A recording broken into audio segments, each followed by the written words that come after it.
بسم اللہ الرحمن الرحیم۔ نفحۃ العرب کا پہلا باب ہے فی النثر، سبق نمبر 42 میں خوش آمدید۔ آج کے سبق کے اندر ہم مراتب الاصطقاء پڑھیں گے۔ عبارت دیکھ لیں، اقل الاصطقاء حالۃ من تشکو الیہ ولم یکن عنده غیر سماع الشکوى والاصغاء الیہ لان سماع الشکوى وبثها فیہ تخفیف عن المکروب والنفس تستربح الیہ ولہذا قال الشاعر ولا بد من شکوى الی ذی مروءۃ یواسیک او یسلیک او یتوجع لأن المشكوب إليه إما أن يواسيك في همك وهذه الرتبة العليا وهو الصديق الكريم ذو المروءة، وإما أن يسليك وهي الرتبة الوسطى وهو الصديق الحكيم المهذب ذو التجارب الذي حلب أشطر الدهر، وإما أن يتوجع وهذه الرتبة السفلى وهو الصديق العاجز، فإن خلا الصديق من أحدى هذه المراتب كان وجوده وعدمه سواء بل عدمه خير من وجوده۔ ترجمہ دیکھ لیں، دوستوں میں سے سب سے کم تر حالت والا وہ ہے جس کی جانب آپ شکایت کریں اور اس کے پاس آپ کی شکایت سننے اور اس کی جانب متوجہ ہونے کے علاوہ کوئی اور چارہ نہ ہو، اس لیے کہ شکایت کا سننا اور اس کو پھیلانا اس میں غمزدہ کے غم میں تخفیف کرنا ہے اور نفس اس سے راحت پاتا ہے۔ اسی وجہ سے شاعر نے کہا ہے، ضروری ہے کہ شکایت مروت والے شخص کی طرف کی جائے، وہ آپ کی غم خواری کرے گا یا آپ کو تسلی دے گا یا درد میں آپ کے ساتھ شریک ہوگا، اس لیے کہ جس کی جانب شکایت کی جاتی ہے یا تو وہ آپ کے غم میں غم خواری کرے گا اور یہ سب سے بلند رتبہ ہے اور یہ ایسا دوست ہے جو کریم ہے، مروت والا ہے، یا پھر یہ ہے کہ وہ آپ کو تسلی دے گا اور یہ درمیانی رتبے والا دوست ہے اور یہ ایسا دوست ہے جو حکمت والا ہے، تہذیب شدہ ہے، تجربے والا ہے، جس نے زمانے کے سرد اور گرم کو آزمایا ہے، اور یا پھر یہ ہے کہ وہ درد محسوس کرے گا اور یہ سب سے کم درجہ ہے اور یہ ایسا دوست ہے جو کہ عاجز ہے۔ اگر دوست ان تینوں مراتب میں سے کسی ایک مرتبے سے بھی خالی ہو تو اس کا ہونا اور نہ ہونا برابر ہے، بلکہ اس کا نہ ہونا اس کے ہونے سے بہتر ہے۔ عبارت ہو چکی ہے، ترجمہ ہو چکا ہے، اب چلتے ہیں اس کی لغوی صرفی تحقیق کی طرف۔ پہلا لفظ دیکھیں، مراتب، یہ مرتبہ کی جمع ہے، اردو کے اندر بھی اسی معنی میں استعمال ہوتا ہے۔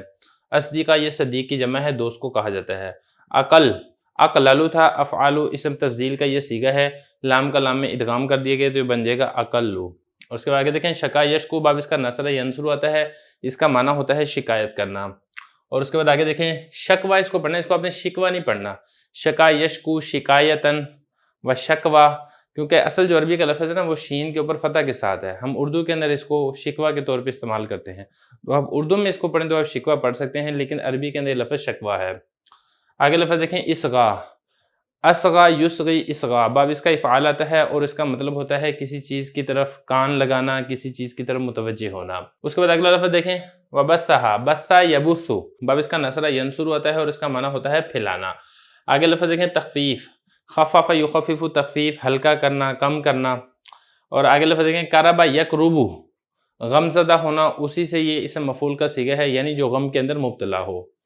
آگے لفظ دیکھیں، استربح یستربح، باب اس کا استفعال آتا ہے اور اس کا معنی ہوتا ہے آرام پانا۔ اس کے بعد اگلا لفظ دیکھیں، یواسی کا، واسا یواسی مواساتن، اس کا معنی ہوتا ہے غم خواری کرنا۔ اسلا یسلی،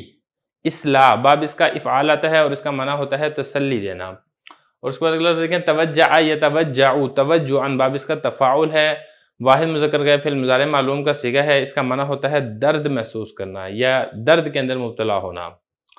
مشکوو، یہ جو اوپر پڑا تھا نا شکا یشکو،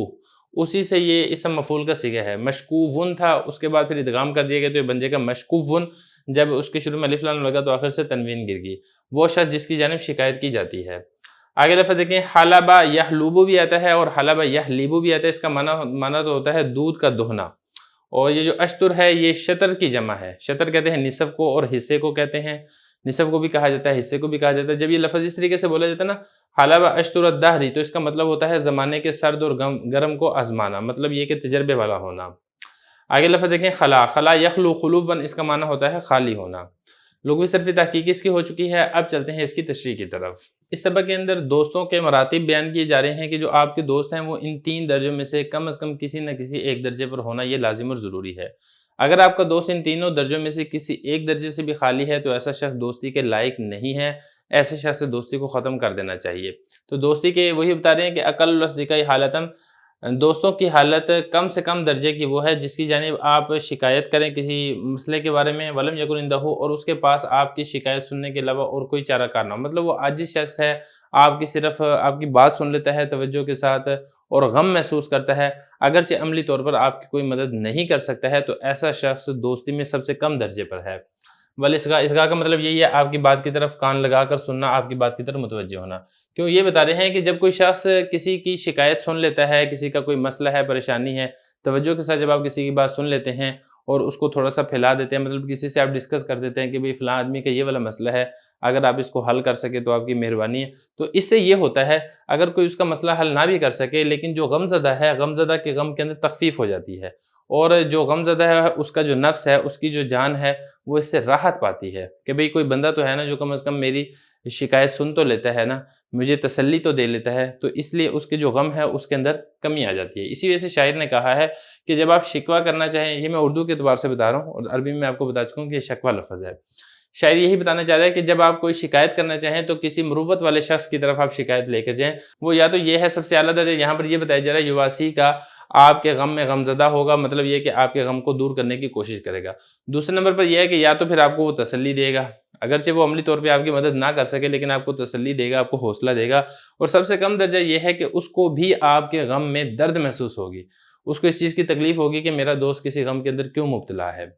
اگر وہ آپ کا غم دور کرنے کی کوشش بھی نہیں کرتا ہے، آپ کو تسلی بھی نہیں دیتا ہے اور اس کو کسی قسم کی تکلیف بھی نہیں ہوتی ہے، تو وہ آپ کا دوست نہیں ہے بلکہ وہ آپ کا دشمن ہے۔ یہ بتا رہے ہیں کہ جس کی جانب کوئی شکایت لے کر جایا جاتا ہے وہ یا تو یہ ہے کہ آپ کے غم میں غمزدہ ہوگا، مطلب یہ کہ آپ کو غم کو دور کرنے کی کوشش کرے گا، یہ سب سے اونچا درجہ ہے، یہ ایک کریمانہ اخلاق والا دوست ہے جو کہ مروت والا ہے۔ یا پھر یہ ہے کہ وہ آپ کو تسلی دے گا، یہ درمیانی درجے کا دوست ہے، یہ ایسا دوست ہے جو حکمت والا ہے، تہذیب شدہ ہے، تجربے والا ہے، جس نے زمانے کے سرد اور گرم کو آزمایا ہے، تجربے کار آدمی ہے، وہ آپ کو تسلی دے گا کہ کوئی مسئلے کی بات نہیں ہے، ہوتا رہتا ہے، پریشانی آتی رہتی ہیں، آپ اس پریشانی سے بھی انشاءاللہ نکل جائیں گے۔ اور سب سے آخری درجہ یہ ہے کہ اس کو درد ہوگی، آپ کی بات سن لیں گے تو اس کو تکلیف ہوگی کہ آپ کی تکلیف کی وجہ سے وہ بھی تکلیف کے اندر مبتلا ہو جائے گا، لیکن عملی طور پر کچھ نہیں کرے گا، نہ تو آپ کو تسلی دے گا، نہ ہی آپ کے غم کو دور کرنے کی کوشش کرے گا۔ یہ سب سے کم درجہ ہے، اور یہ ایسا دوست ہوتا ہے جو عاجز ہوتا ہے، مطلب عملی طور پہ مدد کرنے سے وہ عاجز ہوتا ہے۔ آگے فرما رہے ہیں کہ آپ کا جو دوست ہے وہ ان 3 مراتب میں سے کسی ایک مرتبے میں بھی نہیں ہے، تو پھر ایسے دوست کا ہونا نہ ہونا برابر ہے، کیونکہ اس کا کوئی فائدہ نہیں ہے، بلکہ نہ ہونا ہی بہتر ہے ہونے سے۔ کیونکہ جب آپ کا ایسا کوئی دوست نہیں ہے تو آپ کو کم از کم یہ تو تسلی ہوگی نا کہ میرا دوست نہیں ہے، اب بجائے اس کے کہ آپ کا دوست ہو لیکن وہ آپ کی غمخواری نہ کرے، آپ کو حوصلہ نہ دے، آپ کو تسلی نہ دے، پھر ایسے سے تو آپ کی تکلیف اور زیادہ بڑھے گی۔